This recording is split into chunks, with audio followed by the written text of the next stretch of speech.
Hello student, how are you? I am Amit Kumar Tripathi. Today I am going to try to solve the exercise related to the preposition. So let's start to solve this exercise. Errors in the use of preposition. जैसे ही कह रहे हैं कुछ exercise आपके सामने है. Errors in the use of preposition, यानी कि कुछ प्रीपोजिशन में एरर्स दिए गए हैं आपके बहुत सारे वाक्यों में. देखते हैं कि कौन कौन से एक्सरसाइज में वाक्य हैं जो आप बहुत अच्छे ढंग से आप कर पाते हैं. तो मैंने आप इसके साथ ले लीजिए, अब इसको समझिए और फिर मैं आपको बताना शुरू करूँ ताकि ये क्लियर हो जाए कि हम कौन सा जो है एक्सरसाइज कर, कौन सा लाइन हमें नहीं आ रहा है या किससे प्रीपोजिशन में समस्या हो रही है.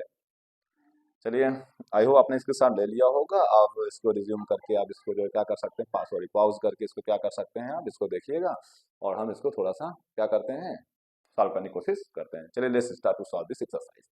क्या लिखा हुआ है, ही वेंट टू होम. ये क्या लिखा हुआ, ही वेंट टू होम. अब आप जानते हैं कि होम से पहले टू का किसी भी प्रीपोजिशन का यूज नहीं किया जाता है, तो ये क्या हो जाएगा, ये आपका यहाँ पर नहीं होना चाहिए. तो यहाँ क्या बन जाएगा, he went home. He went home क्या हो जाएगा, ही वेंट होम. अगर कहें ही श्रिक्स फ्रॉम वर्क, वह कार्य से कतराती है. वह कार्य से सॉरी ही श्रिक्स फ्रॉम वर्क, वह कार्य से कतराता है, यानी कि वो कार्य करना नहीं चाहता है. तो जैसा कि आपको कुछ वाक्य ऐसे मिलेंगे जिसमें कोई प्रीपोजिशन लगेगा, हाँ ये होना चाहिए, कार्य से है तो फ्रॉम होना चाहिए. लेकिन आप इस बात का ध्यान रखिएगा कि बहुत सारे वाक्य ऐसे होते हैं जिसमें डायरेक्ट जो है ऑब्जेक्ट जो है डायरेक्ट का सेंस बनाता है, वहां पर किसी प्रीपोजिशन का यूज डायरेक्ट से ऑब्जेक्ट साथ नहीं किया जाता है. ठीक है, देखते हैं श्रिक्स कतराता है, तो इसको तो देखिए ऑब्जेक्ट क्या है या नहीं, डायरेक्ट का ऑब्जेक्ट. श्रिक्स कतराता है, किससे कतराता है, किससे कतराता है, वर्क से. तो किससे का क्वेश्चन आ रहा है, होम का क्वेश्चन आ रहा है, तो हमें क्या करना चाहिए, हमें यहाँ पर किसी प्रीपोजिशन का यूज नहीं करना चाहिए. तो यहाँ प्रीपोजिशन का यूज नहीं होगा. तो वाक्य क्या बनेगा, ही श्रिक्स वर्क. ही श्रिक्स वर्क, वह कार्य से कतराता है, ना कि फ्रॉम वर्क होगा. फिर समझिए, यदि आपका कोई ऑब्जेक्ट आपको डायरेक्ट मिल पा रहा है, वर्क से क्वेश्चन करने पर डायरेक्ट ऑब्जेक्ट मिल रहा है, तो वहां पर किसी भी प्रीपोजिशन का यूज करने की जरूरत नहीं है. जैसे बोलते हैं she resembles with her mother, वह अपनी माँ की तरह मिलती जुलती है. वह अपनी माँ की तरह मिलती जुलती है, यानी कि वो माँ की तरह दिखती है. तो वो माँ से मिलती जुलती है, या मिलती जुलती का दो सेंस हो सकता है. पहला सेंस मिलना जुलना, मतलब हूबहू उसी तरह उन्हीं तरह दिखना, और दूसरा आते जाते रहना, मिलना जुलना बनाए रखना ना, दो सेंस हो सकता है. तो हम यहाँ पर क्या करने वाला हूँ, she resembles with her mother, वह माता माँ से मिलती जुलती रहती है. तो हम देख रहे हैं किससे मिलती जुलती रहती है, माँ से. तो किसी का क्वेश्चन आ गया, यानी कि उनका क्वेश्चन मुझे मिल गया, तो अभी क्या होगा, यहाँ पे किसी भी प्रीपोजिशन का यूज नहीं करना है. तो यहाँ पर भी प्रीपोजिशन का यूज नहीं किया जाएगा. तो वाक्य बनेगा शी रिजेंबल्स हर मदर. अलग है, ही फियर्स फ्रॉम हिज फादर. यहाँ पर भी किससे डरता है, अपने पिता से डरता है. किससे डरता है, अपने पिता से डरता है. तो ही फियर्स फ्रॉम हिज फादर, वो किससे डरता है, अपने पिता. तो यहाँ पे किसके का, यानी कि उनका क्वेश्चन का आंसर आ रहा है, तो हम यहाँ पर हमें किसी भी प्रकार का प्रीपोजिशन यूज नहीं करना चाहिए. We should not use preposition whenever have we answer the question of whom and what और whom का क्वेश्चन का आंसर मिल रहा है, तो वहां पर किसी भी प्रीपोजिशन का यूज नहीं करना चाहिए. आई होप समझ आ रहा. तो क्या हो जाएगा, ही फियर्स हिज फादर. ही फियर्स हिज फादर. अगला क्या है, I hit him by a stone. I hit him, मैंने उसको ठोकर मारा या उसको मारा. किससे मारा, स्टोन से मारा. आपको पता है जब भी कोई वस्तु से कोई कार्य होता है या कोई टूल से होता है, मैंने आपको बताया भी था, टूल्स होता है या कोई थिंग्स होता है ना, किसी आर्म से यूज कर रहे हैं, तो हम उस स्थान को उसके लिए विथ का यूज करते हैं, ना कि बाइक का. तो यहाँ पर बाइक का यूज नहीं करना. बाइक का यूज लिविंग पर्सन के साथ किया जाता है, और नॉन लिविंग पर्सन के साथ, नॉन लिविंग थिंग के साथ हम यूज करते हैं विथ का. तो यहाँ बाई नहीं होना चाहिए, यहाँ क्या होना चाहिए, विथ. तो आप क्या बनेगा, I hit him with a stone. I hit him with a stone. I hope समझ आपको आ रहा होगा.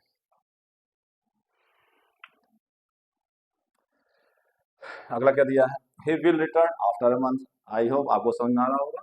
मैंने आपको प्रीपोजिशन पढ़ाते समय मैंने आपको बताया था, यदि फ्यूचर टेंस होगा और टाइम और ड्यूरेशन का बात करेगा, तो ऐसी सिचुएशन में हमें इनका यूज करना चाहिए, आफ्टर का यूज नहीं करना चाहिए. तो हमने प्रेजेंट फ्यूचर टेंस में हमें क्या लगाना चाहिए, इनका यूज करना चाहिए, ना कि आफ्टर का. पास्ट टेंस में आफ्टर यूज करना चाहिए, प्रेजेंट टेंस और फ्यूचर टेंस में इनका यूज करना चाहिए. फ्यूचर टेंस में इनका यूज करना चाहिए, पास्ट टेंस में आफ्टर यूज करना चाहिए. यहाँ पर फ्यूचर टेंस था तो मैंने इनका यूज कर लिया, किसके लिए, टाइम और ड्यूरेशन के लिए, मंथ के लिए. अगला देखते हैं, she return in a month. She return in a month. अब यहाँ पर पास्ट टेंस दिया, पास्ट टेंस में ही लगा रहा है, नहीं लगाना चाहिए, यहाँ पर क्या लगना चाहिए, आफ्टर। तो यहाँ पर क्या हो जाएगा, आफ्टर। क्लियर, आई होप समझ आ रहा है। Distribute the sweets among the two sweets. आपको एक दिन बताया गया था कि यदि, जब प्रीपोजिशन पढ़ा रहे थे तभी बताया गया था, प्रीपोजिशन वीडियो देखिएगा समझ में जाएगा। यदि दो लोगों के मध्य में कोई डिस्ट्रीब्यूशन हो रहा है, डिवाइडेशन हो रहा है, यानी कि बांटा जा रहा है या अलग किया जा रहा है, पार्ट को अलग दिया जा रहा है, दो लोगों के मध्य की बात हो रही है, भैया दो लोगों के मध्य की बात करेगा तो एमंग नहीं लगता होगा, बिटवीन लगता है। क्या लगता है, बिटवीन। यहाँ टू चिल्ड्रन की बात कर रहा तो यहाँ एमंग नहीं होना चाहिए, क्या होना चाहिए, बिटवीन होना चाहिए। क्या होना चाहिए, बिटवीन होना चाहिए। अगला क्या है, डिस्ट्रीब्यूट, तो क्या वाक्य बना, distribute the sweets between the two children. Distribute the sweets between the two children. अगला क्या दिया, distribute these pencils between the 5 boys. यहाँ मोर देन 2 दे रहा है, मोर देन 2 में क्या लगता है, बिटवीन नहीं लगता है, क्या लगता है, एमंग लगता है। क्या लगता है, एमंग। तो क्या होना चाहिए यहाँ पर, एमंग ना कि बिटवीन। तो यहाँ पर क्या हो जाएगा, distribute these pencils among the 5 boys. चलिए, Ramesh lives in the Gurgaon. Ramesh lives in Gurgaon. और गुड़गांव क्या है, एक छोटा सा शहर है, यानी दिल्ली में गुड़गांव है। तो गुड़गांव के लिए हम क्या लगाने वाले हैं भैया, इन नहीं लगाने वाले, क्या लगाने वाले हैं, आइट। ठीक है, क्या लगाने वाले हैं, आइट। तो अगला क्या है, आपको पता है ना, स्मॉलेस्ट स्मॉलेस्ट प्लेस के लिए क्या लगाते हैं, एट। और बिगेस्ट बिगर सॉरी स्मॉलर प्लेस के लिए क्या लगाते हैं, एट। और बिगर प्लेस के लिए क्या लगाते हैं, इन। तो so we should use here at for the Gurgaon.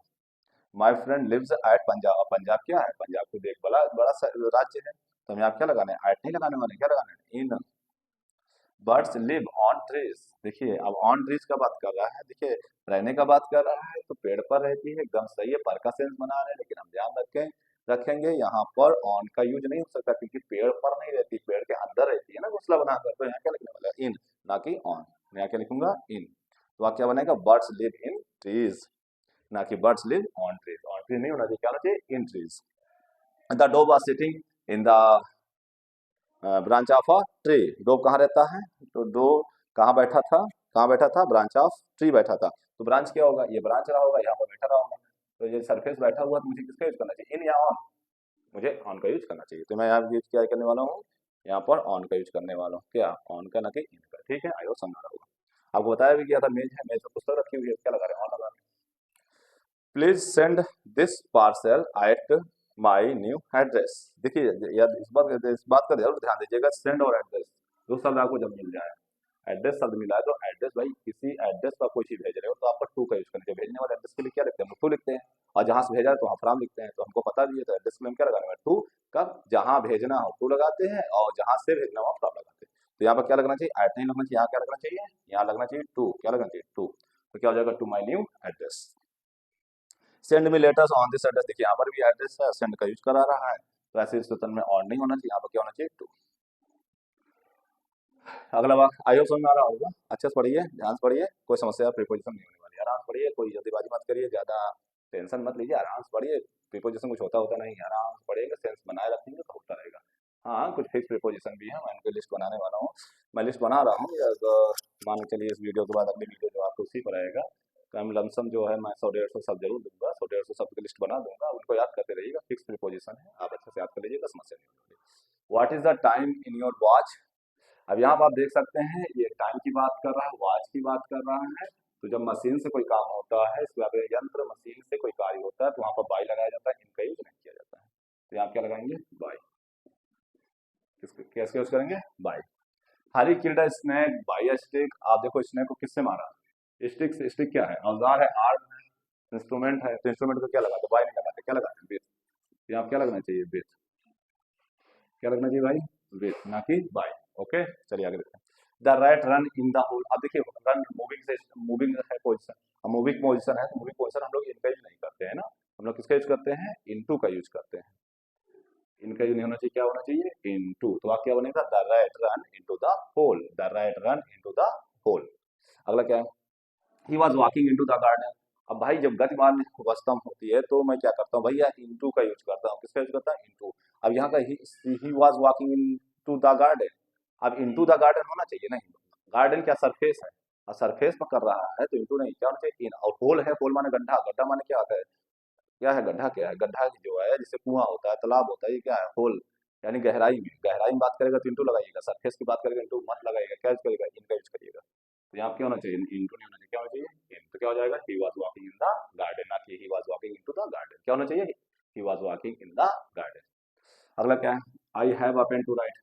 अब यहाँ देखिए क्या लिखा हुआ, I have a pen to write, मैं मेरे पास एक पेन है, किसके लिए, लिखने के लिए है। दिखने में बहुत सारा सही बात है, इसमें कुछ गलत नहीं लगे, लेकिन हाँ इस बात का भी ध्यान देंगे, पेन किसके लिए है, राइट के लिखने के लिए है, और पेन से लिखा जाएगा। और पेन के लिए हम जान जब किसी इंस्ट्रूमेंट से इसका कार्य होता है तो वहाँ पे विथ का यूज किया जाता है। अब आप सोचे होंगे विथ का यूज कहाँ करने वाले हैं, भैया जब भी कोई ऑब्जेक्ट आ जाए, कोई भी ऑब्जेक्ट आ जाए, अगर उस ऑब्जेक्ट से रिलेटेड कोई प्रीपोजिशन है तो हम उस ऑब्जेक्ट के प्रीपोजिशन को मैं लास्ट में लिख सकता हूँ। कहाँ लिख सकता हूँ, लास्ट में। तो यहाँ पे लास्ट में क्या करने वाले हो आप, यहाँ पर लास्ट में विथ का यूज करने वाले हैं, क्योंकि इसके लिए हम क्या लगा रहे हैं, विथ।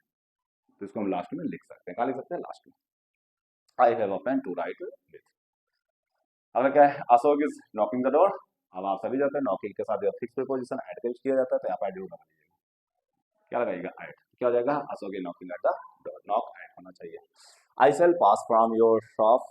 आप वो पास, शॉप से पास हो रहा है, तो पास अपने साथ फ्रॉम का यूज नहीं करता है, किसके यूज करता है, बाई। तो यहाँ क्या लगना चाहिए, बाई। तो पास बाई होना चाहिए, क्या होना चाहिए, पास बाई। पास साथ क्या लगता है, बाई लगता है। आई होप समझ में आ रहा होगा। अगला देखिए, कुछ फिक्स प्रपोजिशन है तो उसमें तो रखना ही पड़ेगा, नहीं रखेंगे तो उसमें तो वही सेंस से तो निकलना नहीं है। अब अर्थ सोचे कि अर्थ से निकाल के प्रीपोजिशन लगाए तो फिर सही होने वाला नहीं है, अर्थ से निकालेंगे तो प्रीपोजिशन कभी सही नहीं होने वाला है। उसको फिक्स शब्दों को याद करना पड़ेगा कि हाँ इस शब्द के साथ इस प्रीपोजिशन का यूज किया जाता है। और कुछ सेंस पे डिपेंड है, कुछ सेंस पे है, कुछ इस पे। अर्थ से कोई अर्थ नहीं है, अर्थ से कोई मतलब प्रीपोजिशन का नहीं है। यदि सोचेंगे आप लाइन से अर्थ निकाले, अर्थ निकाल कर या निकाले से आ जाए और तक आ जाए, ऐसा कुछ होने वाला भैया तो निश्चित रूप से आप गलत करने वाले हो। ठीक है, सेंस से याद करिएगा ना कि तक। सेंस बनाइए, यदि होल में जा रहा है कोई वस्तु, होल में जा रहा है, कुआं में कूद रहा है, देखिए सेंस बनाइए, गहराई का सेंस दे रहा है, तो इंटू का ही यूज करना है भैया। इनका यूज कब करेंगे, इनका यूज करेंगे जब स्टेबलिश मतलब क्या हो जाएगा भाई, तो स्थिर अवस्था में हो जाएगा। किससे स्थिर अवस्था, मोशनलेस है पोजिशन में है, मोशनलेस पोजिशन में, तो वहाँ पे इनका यूज करेंगे। मोशनलेस नहीं है, मोशन में है, तो वहाँ पे इंटू। चलिए आगे, अगला क्या कह रहा है, the examination begins from Monday, next अगले मंडे को क्या शुरू होने वाला है भैया, आपका एग्जाम शुरू होने वाला है। तो यहाँ पर आप देख रहे हैं क्या लिख रहा है, फ्रॉम दे रहा है भैया, आपको पहले बता दिया था क्या, दिन महीने साल के लिए क्या लगा रहे हो भैया। अब दिन के लिए क्या लगा रहे, स्पेशली दिन के लिए क्या लगा रहे, स्पेशली दिन के लिए भैया ऑन लगाते हैं। Sunday Monday Tuesday Wednesday Friday Saturday कोई भी दिन आ जाए भैया तो ऑन लगा देना, क्या लगा देना, ऑन। तो दिन डे के पहले क्या लगा रहे हैं, ऑन लगा रहे हैं। डे से पहले क्या लगना चाहिए, ऑन लगना चाहिए, फ्रॉम नहीं लगना चाहिए। We should use on before day name. अगला क्या है, I have no desire of this. देखो ये डिजायर अपने साथ फिक्स प्रीपोजिशन रखता है, तो डिजायर के साथ फॉर का यूज होना चाहिए, ना कि ऑफ का यूज। तो यहाँ पर क्या हो जाएगा, डिजायर के साथ फॉर का यूज होने वाला है, तो क्या हो जाएगा, desire for wealth.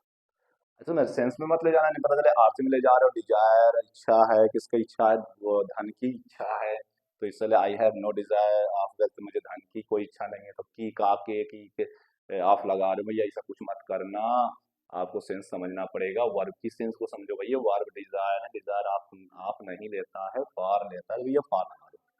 I said it on his face, भैया उस सेड का यूज कर रहा है, सेड आ रहा है, सेड के साथ क्या लगा रहा है, वो ऑन लगा रहा है। क्या सेड के साथ ऑन लगेगा, कभी नहीं लगेगा भाई, सेड के साथ टू लगता है, ऑन नहीं लगता है। तो हम ऑन को नहीं लगा रहे हैं, क्या लगा रहे हैं, टू लगा रहे हैं। अगला कहता है, he invited me for T. भैया इनवाइट कर रहा है, टी के लिए इनवाइट कर रहा है भैया, देखने में तो लग रहा है फॉर होना चाहिए, लेकिन फॉर नहीं होगा। यहाँ पर क्या हो जाएगा, यहाँ पर टू लगेगा, क्या लगेगा, टू। हाँ यदि आईएनजी फॉर्म होती तो आईएनजी फॉर्म के साथ फॉर लगता है, लेकिन अगर आईएनजी फॉर्म नहीं है, कोई वस्तु दे रहा है, तो हम टू लगाने वाले हैं। यही होता लिखने के लिए निमंत्रण दे रहा है, लिखने के लिए इनवाइट किया तो फॉर राइटिंग हो सकता है, लेकिन यहाँ पर चाय के लिए है तो मैं टू लगाने वाला हूँ, क्या, टू। तो क्या लिखना है, he invited me to tea. She writes with ink, she writes with ink. अब देखो सी राइट्स वह लिखता है, किससे लिखता है, इंक से लिखता है। देखने में तो एकदम सही लग रहा है भाई, इंस्ट्रूमेंट है और विथ का यूज होना भी चाहिए, लेकिन यहाँ पर जरा ध्यान से देखेंगे ना तो इसमें इंक लिखा है, इंक पेन नहीं लिखा है। पेन लिखा होता तो चलो ठीक है, पेंसिल लिखा हो तो भी विथ लगेगा, पेन लिखा होगा तो भी विथ लगेगा ना, लेकिन यहाँ पर कुछ नहीं लिखा भैया, इंक लिखा है, स्याही से लिखता है। अब स्याही का होता है, जहाँ लिखेगा वहीं छप जाएगा, उसके अंदर चला जाएगा, इंक का यूज होगा। यहाँ पर क्या यूज होगा, इन, विथ का यूज नहीं होगा, यहाँ पर क्या होगा, तो वाक्य बनेगा सी राइट्स इन। आई होप आपको एक्सरसाइज करने में बहुत आनंद आया होगा। यदि आपने अच्छे से पढ़ाई किया है, आपको प्रीपोजिशन आपने प्रीपोजिशन पढ़ रखे हैं, तो कोई समस्या होने वाला नहीं है। आई होप आपको समस्या नहीं होने वाली है, इस बात का ध्यान रखिएगा कि अच्छे से ये वाक्य आपके हो जाने चाहिए। चलिए कुछ हम बात कर लेते हैं। यहाँ पे मैं एक लाइन दे रहा हूँ, इस लाइन को बनाइएगा, कमेंट में लिखिएगा आपने क्या समझा, कौन सा प्रीपोजिशन लगने वाला है।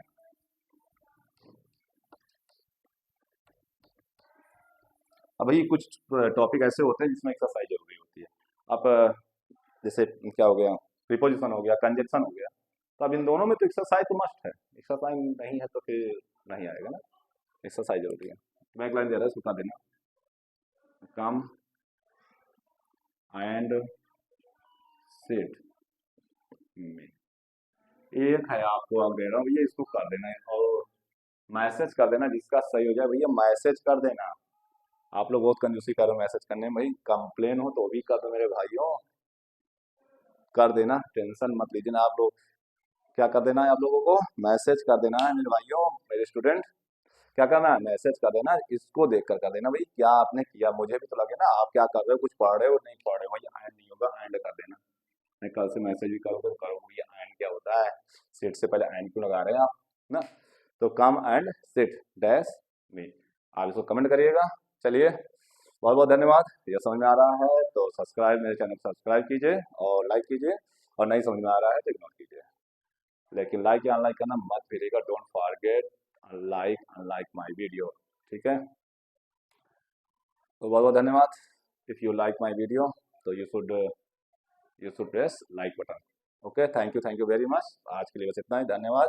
नेक्स्ट वीडियो एक एक्सरसाइज की और रहेगी, जिसमें आपको कुछ हम फ्रेजल वर्ब टाइप के देने वाले हैं। फ्रेजल वर्ब ही कहेंगे हम उसको, क्योंकि कुछ वर्ब होते हैं उनके साथ फिक्स प्रीपोजिशन लेते हैं, अब तो कुछ वर्ब होते हैं अपने साथ फिक्स प्रीपोजिशन रखते हैं, तो उन वर्ब को लिखूंगा तो फ्रेजल वर्ब का नाम ही रखना जाएगा उसको। अब याद कर लीजिएगा, शायद आपके लिए कुछ उपयोगी हो जाए। ठीक है, धन्यवाद, बहुत बहुत धन्यवाद।